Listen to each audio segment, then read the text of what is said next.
Hi everybody, this is the second video on section 1.2 Graphical Transformations on Parent Graphs.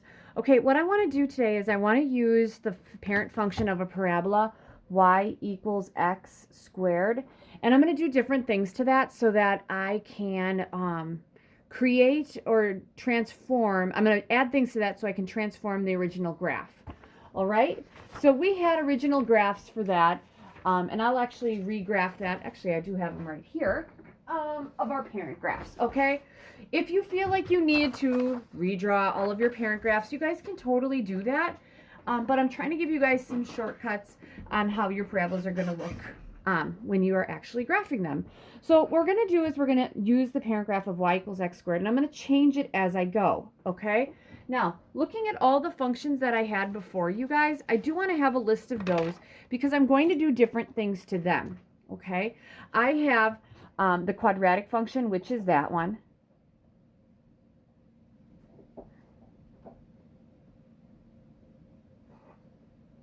All right, I had the cubic function, and I'll actually put the equations.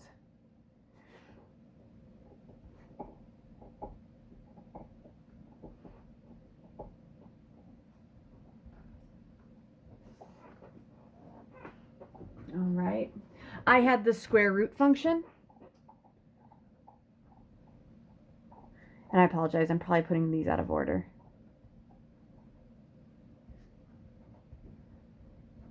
All right, I had the cube root function.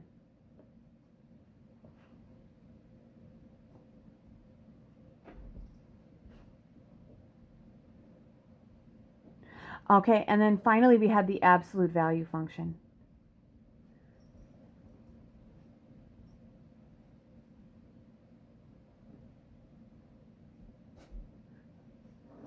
All right. So what I want to do eventually is I'm going to have the graphing form for each of these, and I'm going to base it all on the quadratic one. And then what I'll do is I'm going to have a bunch of graphs. We'll have some examples of different kinds of shifts and changes in shapes. All right. So here's what we're going to do. Okay, so my first question is, okay, we have this original function, which is y equals x squared, and we have parent functions for every one. How are they changing things? So let's just look at y equals x squared, and I'm going to use my calculator because I think we should probably use our resources here. So my first one is going to be, what if I took y equals x squared and let's say I add 4? What would that do to this original shape? Now, that original shape, you guys, I can do these quickly because y equals x squared, okay? 0 squared is 0. 1 squared is 1. 2 squared is 4. 3 squared is 9. You'll find when I do this, so negative 1 squared is 1. Negative 2 squared is 4. Negative 3 squared is 9. When I come up with parent functions, you guys, I pretty much just input x's into my original function. All right, I'm not going to redo that all the time, but this is what the original one looks like, you guys, all the time, and I'll refer to this all the time. So what I wanted to do is see, okay, what's y equals x squared plus 4? What does a plus on the outside end up doing? Okay, ooh, I was looking at a lot of stuff in here before. Okay, so I got x squared plus 4. All right, zoom 6. That's my graph. Oh, it looks like I moved the vertex up 4. Okay, so if I have I'll put y equals x squared plus 4 here. This is going to shift it up 4 units. Okay, so let's go ahead and do that. So the vertex started. Remember, I had all those points that had circles on them in the first video. This point is going to be moved up 4. And then we went up 1 on each side, then 4 on each side. 1, 2, 3, 4. And that's all I'm going to be able to do because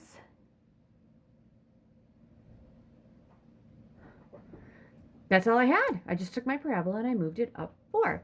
So that would mean, okay, let's do y equals x cubed minus 4. What would that do to the cubic function? So if I'm looking at my cubic function, you guys, that's right there, right? So the question is, what does it do to that? So I think, what do you think? Probably down 4, right? Let's see what happens. So this is x cubed, and let's say I go x cubed minus 4. That's the original one. And that's the new one. Fantastic. So we take this point that started at 0, 0, and we move it down 4. Now, originally on this one, you guys, we went to the right one, up 1 from this point. So we're going to go right 1, up 1. Then we went right 2, up 8. Right 2, up 1, 2, 3, 4, 5, 6, 7, 8. And then from this point, that guy, we went to the left 1, down 1. And then we went to the left 1, down 8. I can't do that. There it is, you guys. Sorry I did that in pencil. Usually I try to do it a little darker in pen. But I'll highlight that. All right, so would it make sense when I make my list of all of my functions here, if I put a number on the outside, it's going to vertically shift it. All right, we'll end up doing that at the end so we don't have a ton of stuff.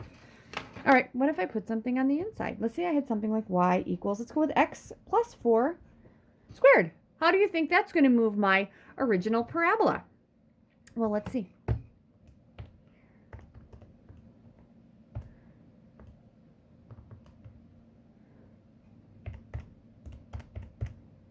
Okay. So the original one started at the origin. Oh, this moves it to the left 4. So I start 1, 2, 3, 4. That's my vertex right here, right? Because that's where that point started. Usually on a parabola, we go to the right 1, up 1, then right 2, up 4, and then right 3, up 9. So left 1, up 1, left 2, up 4, and then 9. Here we go.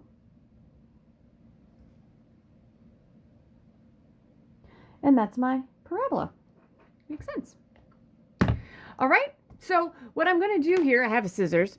I really like using parabolas for my parent graph just because I think it's something that we all kind of see and understand.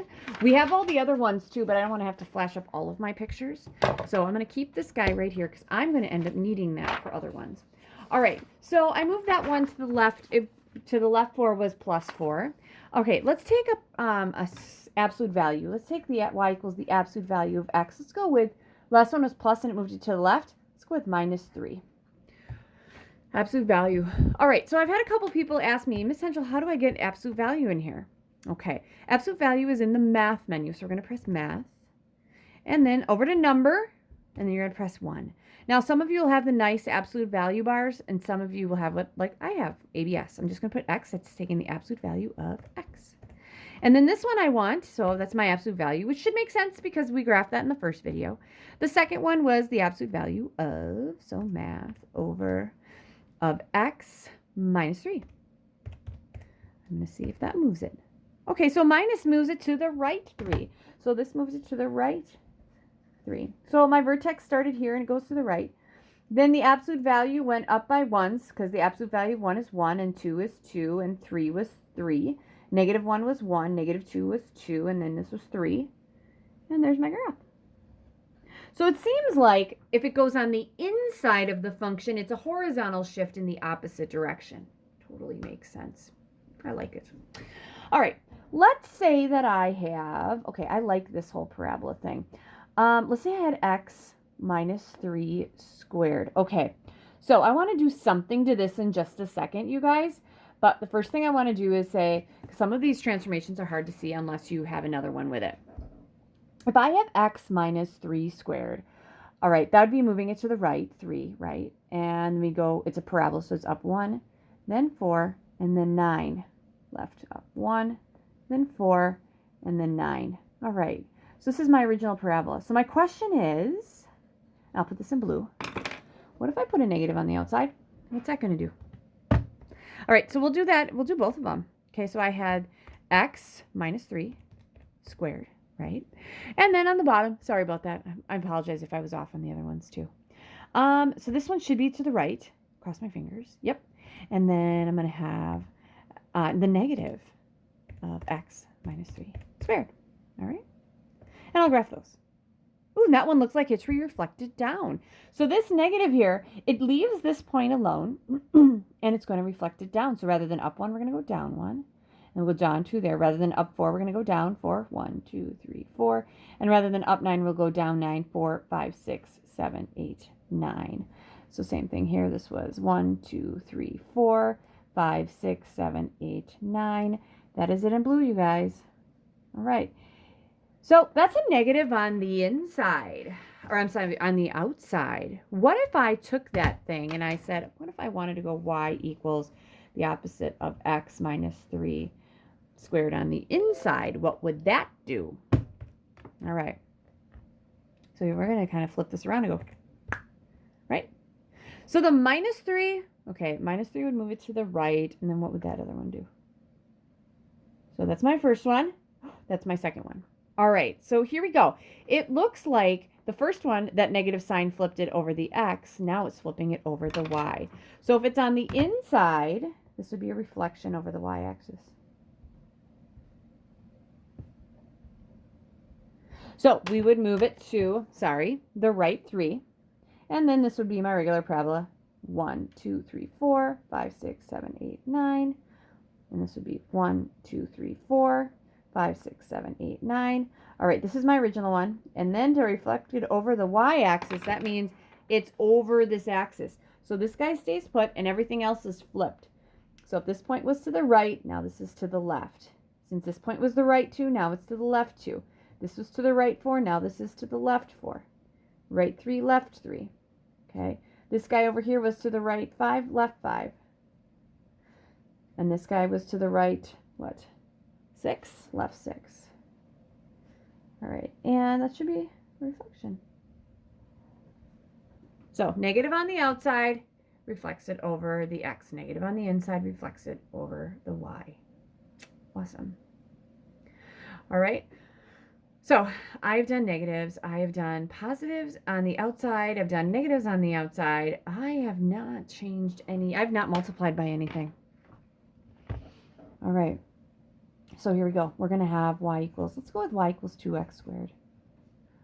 All right, and I will take this and I know I didn't do a different shift or reflection with the other shapes, you guys, but it's pretty self-explanatory. Okay, I'm not going to end up flipping a V-shaped graph over itself. I think we can do that. But I will do a stretch on something other than this. All right, so we're going to look at some things, and I'm going to give you graphing form. This is if you're multiplying on the outside. So what would the 2 do? All right, so let's say I have just x squared. And let's say I have 2x squared.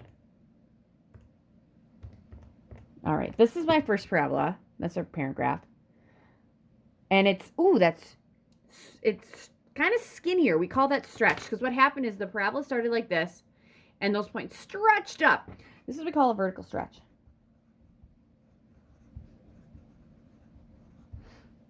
And that's because the points stretch up. All right, so here's how this goes. My original function went to the right 1, up 1, and then up 4, and then up 9. This went to the left 1, and then 4, and then 9. Okay, this is my original guy, you guys. Now, this is how a stretch works. Remember that point stays put right here because it hasn't been shifted, so that guy stays put. We usually go up 1, 4, then 9 on either side of a parabola. Now, this will change with other kinds of graphs because we don't always go up 1, 4, 9. Like absolute values, we go up 1, 2, 3, 4, 5. Okay, but this is a little different. So what we're going to do is we're going to take the original heights and multiply them by 2. 1 times 2 is 2. 4 times 2 is 8. 9 times 2 is 18. So rather than going up 1, we're going to go up 2. And I'll actually do this in red. This is 1. Now this is 2. And rather than going up 4, we're going to go up 8. 4, 5, 6, 7, 8. And that's how they're stretching. So this is up 1. Now it's up 2. And this was 4. And now this is going to be 8. 5, 6, 7, 8. And there's how your graph looks like, you guys. You're going to have a stretch. That's what we call a vertical stretch. Okay? So then my next question would be, what do you do to those numbers so that you get a compression? Okay? But before we do that, as promised, I said I would do something with like a different kind of function. So let's look at doing this with a cubic. Oh, I like that. Y equals, this is going to be very interesting. No, let's do it with the absolute value. I'm going to do something else with the cubic because the cubic numbers are too big. Let's go with 3 times the absolute value of x. All right, so for the absolute value of x, you guys, it was a v. It started here, and absolute value 1 is 1, 2 is 2, 3 is 3, negative 1 is 1, negative 2 is 2, negative 3 is 3, and this is my original one. So you guys see how on the sides we go up 1, then 2, then 3, then 4. That's my original. Now, I have to multiply all those by 3. 1 times 3 is 3. 2 times 3 is 6. 3 times 3 is 9. 4 times 3 is 12. So we haven't shifted it at all. So I'm going to take that, and I'm going to, rather than going up 1, we're going up 3. 1, 2, 3. 1, 2, 3. Rather than going up 2, we're going up 6. This was 2, 3, 4, 5, 6. 2, 3, 4, 5, 6. And rather than going up 3, we're going up 9. This was 3, 4, 5, 6, 7, 8, 9. And this is 3, 4, 5, 6, 7, 8, 9. And there it is. That is another vertical stretch. Okay. All right. So then my question would be, to y equals x squared, what would I do to the 1 and the 4 and the 9 so that they got smaller and not bigger? What kind of number could I multiply by? Okay. Let's say a number smaller than 1. Okay. But we're not going to make it negative because negatives flipped it. So a number smaller than 1, let's go with 1/2. So again, if you want to make your original parabola, it's 0, 0, 1, 1, 2, 2, and 3, 9. Negative 1, 1, negative 2, sorry, it's negative 2, 4. I think I said 2 before.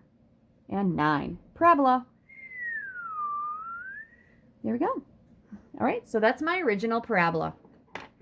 And what I want to do is, usually we go up 1, then 4, and then 9. We have to multiply them by 1/2. 4 times 1/2 is 2. 9 times 1/2 is 4 1/2. Here we go. We do not change the sky. Rather than going up 1, now we're going up 1/2. Rather than going up 4, we're going to go up 2. Rather than going up 9, we're going to go up 4 1/2. And there we are. All right, you guys. That is called a vertical compression.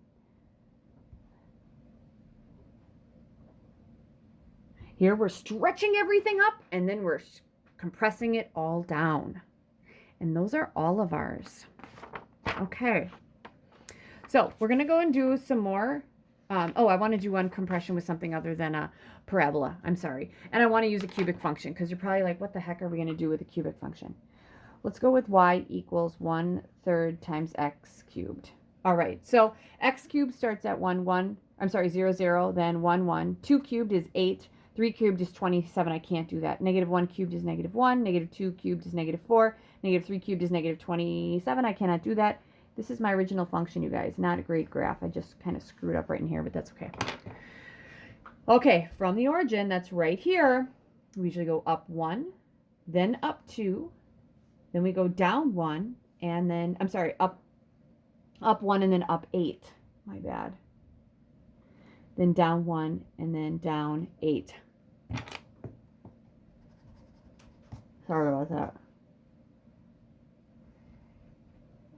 It's been a long video.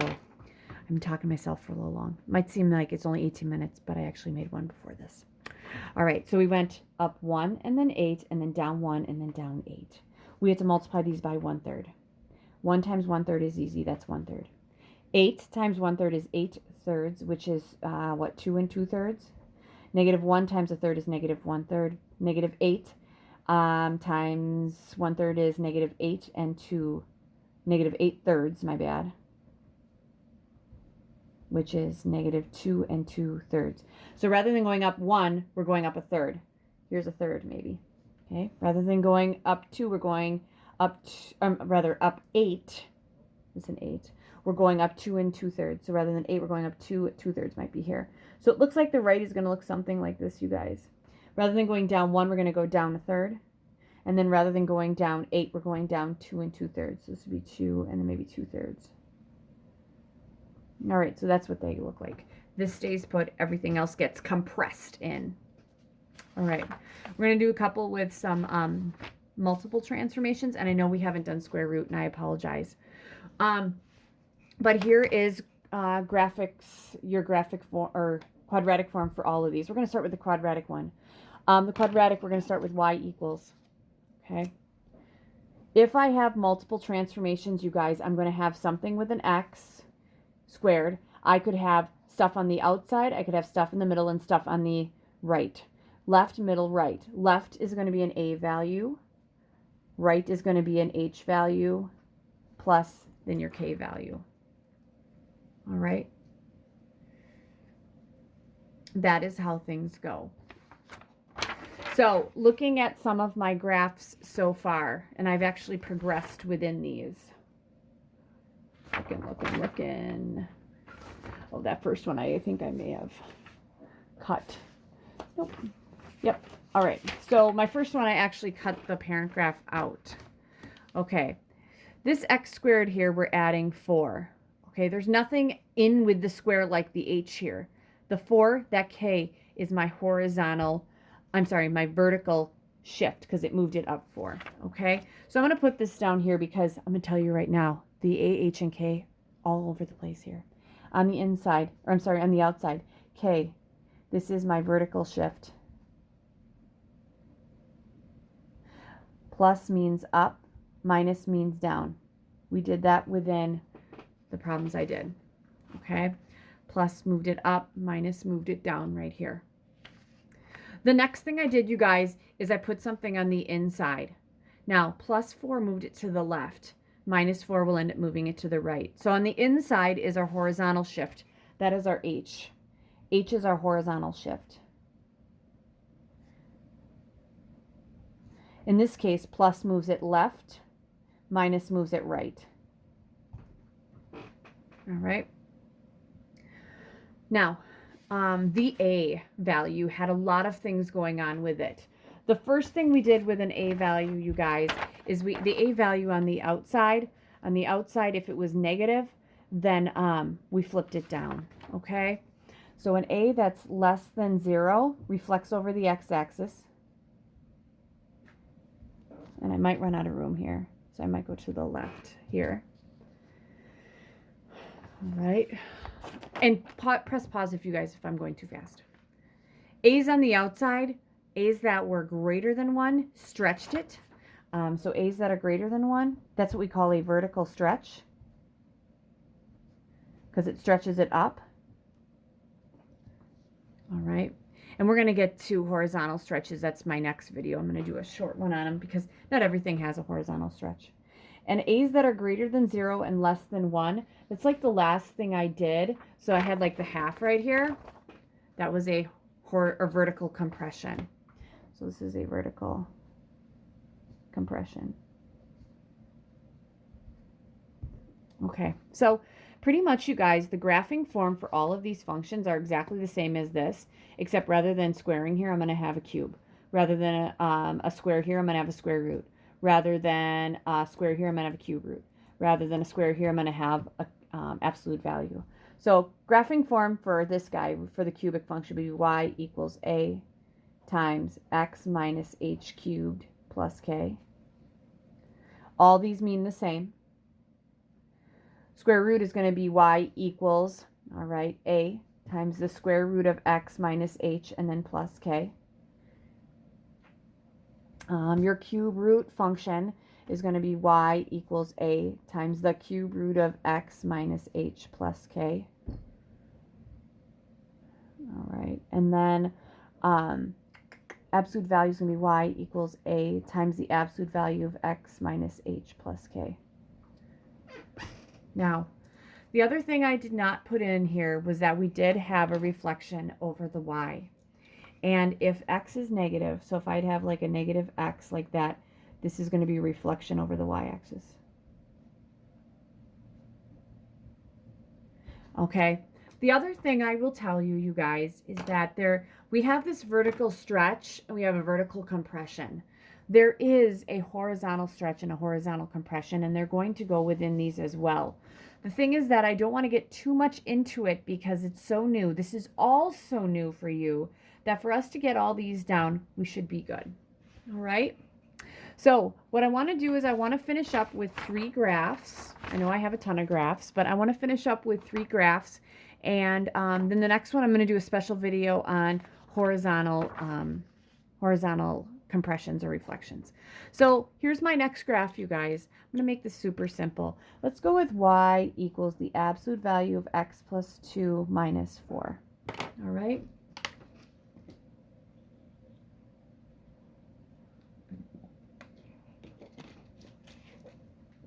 All right, so my first question would be, don't worry about what the function looks like. Plus 2, what's that do? That's going to move it to the left 2. Minus 4, this is going to move it down 4. Remember, of all these things, inside's horizontal shift in the opposite direction, to the right is going to be your vertical shift. So all these points start at the origin. We're going to move it to the left 2, down 4. Okay, and then absolute value, there is no change of the shape because there's no A. Absolute value, the absolute value of 1 is 1, so I go up 1. Then 2 was 2, and 3 was 3. And then negative 1 was 1, negative 2 was 2, negative 3 was 3, and then I can make my graph here, and that's good. And if you're just like, I don't know, this is all new, use your calculators. Y equals, we're going to go with math, x plus 2, minus 4, boom. There it is. Feeling pretty good about that. All right? All right, next one. All right, lots of graph paper today. Let's go with y equals. We have not done a square root yet. Let's go with the opposite of the square root of x minus 3 plus 5. All right? So pretty much what I have to do is I have to figure out where that locator point goes, and then I'm good to go. All right. So would it make sense, the minus 3, this is on the inside. That's your horizontal shift, opposite direction. This is going to be the right 3. This negative is going to reflect it over the x-axis. And then the 5 is on the right. This is up 5. All right, here we go. So I'm going to visualize this first. Big on visualizing. Go to the right, that one point, because this is a starter. Remember that the square root function starts and shoots off to the right. Starts at the origin. All those points do, we're going to move it to the right 3, up 5. There we go. That's my point. Okay, and then if you forgot the square root here, the square root, I'd go the square root of 1 is 1. The square root of 4 is 2. If you need to look back, you can. But rather than going up, we're going to go down because this is going to be minus. So rather than going to the right 1 and up 1, we go to the right 1 and down 1. Then I'd go to the right 4 because the square root of 4 is 2, but I'm going to go down 2, and that's all I can do. There it is. And then if I'm feeling like I really got to figure out, I want to check this, I'm going to go the opposite of the square root of x minus 3. Make sure that's in parentheses plus 5, and then I'm going to cross my fingers and make sure it's right. Yeah, that looks good. And you can look at your domain. The domain starts at 3. Okay? And you might get asked for the domain and the range on some of these, and I'll probably put that in another video. All right, so that's going to bring me to, let's do one more. Okay, we're going to make this a lot of fun, you guys. Y equals, let's go with 4 times the absolute value of x plus 2 minus 5. All right, this is my last one on this video. All right, the 4, it's on the left. It's your A value. It's going to change the shape. This is going to be a vertical stretch. And you need to have vertical because there is something called a horizontal stretch. Plus 2 inside, horizontal shift the opposite direction. This is going to be what? Left 2. And minus 5 is down 5. All right, so for this one, I'm going to picture, remember everything starts at the origin. This is going to move to the left 2, down 5. 2, down 5. 1, 2, 3, 4, 5. Right there. All right, then the regular absolute value function, absolute value goes up 1, then 2, then 3. Up 1, then 2, then 3. We have to multiply them all by 4 because that's what my vertical stretch is. 1 times 4 is 4, 2 times 4 is 8, 3 times 4 is 12. Here we go. So rather than going up 1, we're going to go up 4. 1, 2, 3, 4. And then rather than 2, we're going to go up 8. This was 4, 5, 6, 7, 8. 5, 6, 7, 8. Nope. What was that? That was 4, 5, 6, 7, 8. No, I may have gone wrong. Let's see. We go 1, 2, 3, 4, 5. No, 4, 5, 6, 7, 8. That should be right here. And there it is. My bad. And its absolute value, we got to make sure it's a V. There you go. Okay, so I know it's a lot on transformations, but I'm going to tell you right now, there's just a lot on transformations, and I'm going to take a break, and then I'm going to make another one on horizontals, because a horizontal compression is somewhere in here. We actually use it for one of the functions we're going to do in chapter 4, okay, but it exists, and I want you to know it does. All right, this is the end of video 2.